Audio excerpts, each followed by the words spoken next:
Bismillahirrahmanirrahim. Sekarang kita mulai masuk pada isi kitab At-Tamhid, pengantar.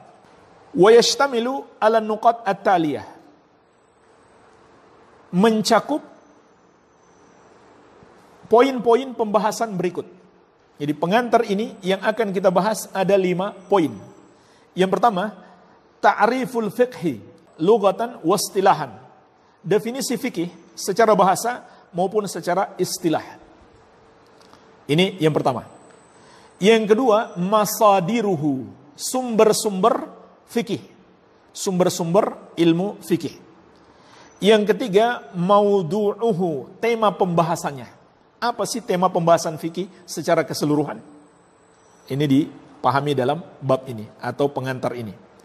Yang keempat, thamaratuhu, faidahnya. Faidah belajar ilmu fikih. Yang kelima, fadluhu, keutamaannya. Inilah pengantar 5 poin untuk belajar ilmu fikih. Maka ini 5 yang harus kita pahami. Ini pengantar untuk belajar ilmu fikih. Yang pertama adalah makna fikhi lugatan wastilahan. Makna fikih secara bahasa dan istilah. Apa sih itu fikih? Menurut bahasa dan istilah. Al-fiqhu fil lughah al-fahmu. Fikih dalam bahasa Arab artinya adalah al-fahmu, pemahaman. Wa minhu qaulullah ta'ala an qaumi Syu'aib. Dan itu juga bisa dipetik dari firman Allah Azza wa Jalla tentang kaum Syu'aib. Ketika mereka berkata, "Ma nafqahu katsiran mimma taqul." Kami tidak punya fikih, artinya kami tidak paham banyak yang engkau ucapkan. Surat Hud ayat 91. Wa qauluhu azza wa jalla, dan juga firman Allah azza wa jalla, walakin la tafqahuna tasbihahum, akan tetapi kalian tidak memahami tasbih mereka. Jadi makhluk langit dan bumi dan isinya itu bertasbih kepada Allah, tapi kita manusia tidak paham bagaimana cara mereka bertasbih. Surat Al-Isra ayat 44. Jadi makna bahasa fikih artinya adalah al-fahmu, pemahaman. Juga disebutkan dalam surat Hud 91, Al-Isra 44. Tapi jemaah sekalian, sebagian ulama menjelaskan sebenarnya fikih secara bahasa lebih dalam maknanya daripada al-fahmu. Betul, fikih itu al-fahmu, tapi dia lebih dalam, yaitu fahmul masail ad-daqiqah, fahmu masail ad-daqiqah, memahami permasalahan yang detail, yang lebih detail. Ya. Jadi itu makna fikih. Itu makna fikih. Jadi bukan sekedar paham, tapi memahami lebih detail. Atau dalam ungkapan Imam Ibnul Qayyim rahimahullah, sebagaimana dalam I'lam al-Muwaqqi'in, dalam kitab beliau I'lam al-Muwaqqi'in juz pertama halaman 218, beliau mengatakan, wal fiqhu akhassu minal fahmi. Fikih itu maknanya lebih khusus daripada al-faham, pemahaman. Jadi fikih lebih dalam daripada pemahaman. Wa huwa fahmu muradil mutakallim min kalamihi. Fikih itu adalah memahami apa yang diinginkan oleh orang yang berbicara dari pembicaraannya tersebut. Jadi bukan sekedar memahami artinya, tapi memahami apa yang dia inginkan. Memahami apa yang dia inginkan. Fikih itu lebih dalam, memahami sesuai keinginan orang yang berbicara. Sedangkan al-fahmu bisa dikatakan al-fahmu, pemahaman, walau sekedar dia memahami artinya secara bahasa.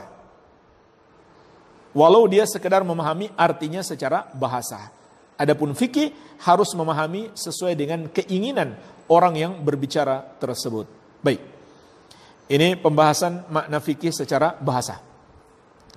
Adapun secara istilah, qalu wal fiqhu fil istilah, adapun fikih dalam istilah, al-ilmu bil ahkami syar'iyyah al-amaliyah al-muktasabah min adillatiha at-tafsiliyah. ilmu tentang hukum-hukum syariat yang bersifat amalan, yang diambil atau dipetik dari dalil-dalilnya secara terperinci. Saya ulangi, ilmu fikih menurut syariat adalah al-ilmu bil ahkami syar'iyyah, ilmu tentang hukum-hukum syariat, al-amaliyah, yang bersifat amalan, al-muktasabah, yang dipetik atau diambil, min adillatiha at-tafsiliyah, dari dalil-dalilnya secara terperinci, dari dalil-dalil fikih secara terperinci. Baik, jemaah sekalian, untuk menjelaskan definisi ini ada 5 poin yang perlu kita perhatikan. Untuk menjelaskan definisi ini ada 5 poin yang perlu kita perhatikan. Poin yang pertama, al-ilmu. Fikih itu adalah ilmu. Maka ulama mengatakan ini mencakup ilmu yang sampai tingkat yakin ataupun sekedar ghalabatul dzan, persangkaan yang kuat. Sekedar persangkaan yang kuat. Karena banyak pembahasan fikih mungkin kita tidak sampai tingkat yakin, tapi punya persangkaan yang kuat, sudah tercakup dalam makna ilmu. Beda dengan umumnya permasalahan akidah, itu sampai tingkat yakin. Iya. Baik, ini yang pertama. Yang kedua, ilmu tentang al-ahkam asy-syar'iyyah, hukum-hukum syariat. Apa itu hukum-hukum syariat? Hukum-hukum yang dipetik dari syariat, yaitu dari Al-Quran dan Sunnah Nabi Sallallahu Alaihi Wasallam, seperti hukum wajib, hukum haram, dan seterusnya. Maka ini yang disebut hukum syariat. Oleh karena itu, tidak termasuk permasalahan fikih al-ahkam al-aqliyah, hukum akal. Contohnya apa? Kita mengetahui bahwa al-kull akbar minal juz'i, keseluruhan itu lebih besar daripada sebagian. Itu namanya hukum akal. Itu bukan hukum syariat, itu hukum akal. Jadi itu bukan itu pembahasan kita, bahwa keseluruhan lebih besar atau lebih banyak daripada sebagian. Begitu pula tidak termasuk pembahasan fikih al-ahkam al-adiyah. Misalkan biasanya jam 12 misalkan siang matahari makin panas. Itu kita ketahui dari kebiasaan saja. Maka itu tidak termasuk dalam pembahasan fikih. Baik, ini poin yang kedua. Poin yang ketiga, al-amaliyah. Hukum-hukum fikih itu membahas tentang amaliyah. Maksud amaliyah di sini seperti sholat, zakat, puasa, dan lain-lain. Yang tidak termasuk amaliyah di sini maksudnya apa? Akidah. Jadi maksud amaliyah bukan membahas akidah. Tapi jemaah sekalian, perlu saya ingatkan, ini makna fikih menurut istilah. Yang dibahas adalah hukum-hukum amalan. Apakah ucapan lisan atau anggota tubuh. Bukan akidah, bukan pembahasan keyakinan.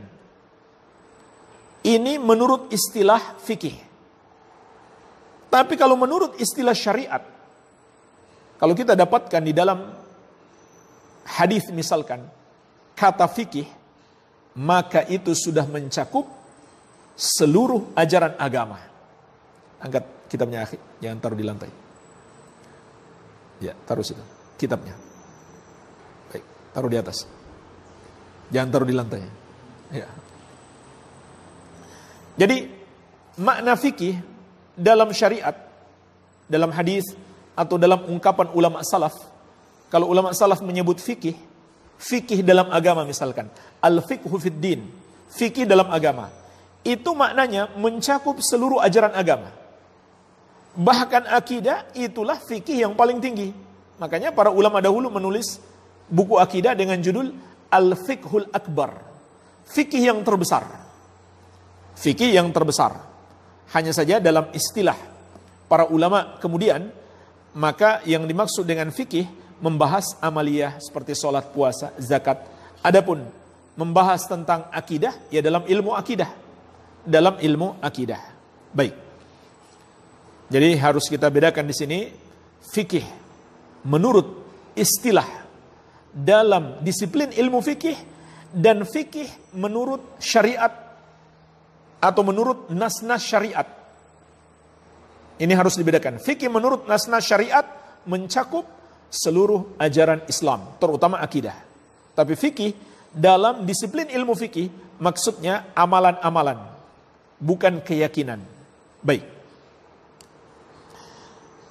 Kemudian poin yang keempat, al-muktasabah, yang dipetik. Artinya adalah al-mustanbatah, yang diistimbat dari dalil-dalil syar'i. Dan ini ada disiplin ilmunya, tidak setiap orang bisa membahasnya atau bisa memetiknya. Tapi orang yang sudah memahami bagaimana cara berdalil, dan itu dipelajari dalam usulul fiqh, bagaimana cara berdalil. Ya.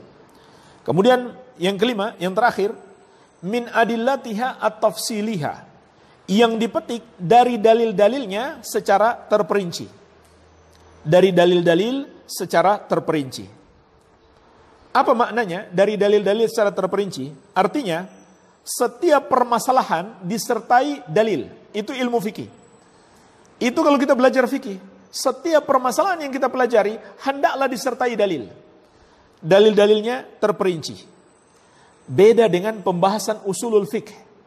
Kalau usulul fiqh itu dalil-dalilnya ijmaliyah, secara global. Dalil-dalil global. Contohnya muncul kaidah yang kemudian menjadi dalil. Dalil global. Al-amru lil wujub. Perintah menunjukkan hukumnya wajib. An-nahyu lit tahrim, larangan menunjukkan hukumnya haram. Di mana dibahas itu? Dalam usulul fiqh, bukan dalam fikih. Ya. Itu disebut kaidah usuliyah.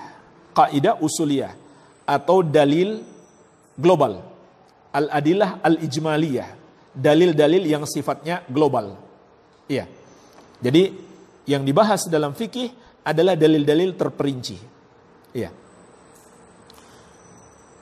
Baik, inilah jemaah sekalian penjelasan definisi fikih dalam 5 poin. Penjelasan definisi fikih dalam 5 poin.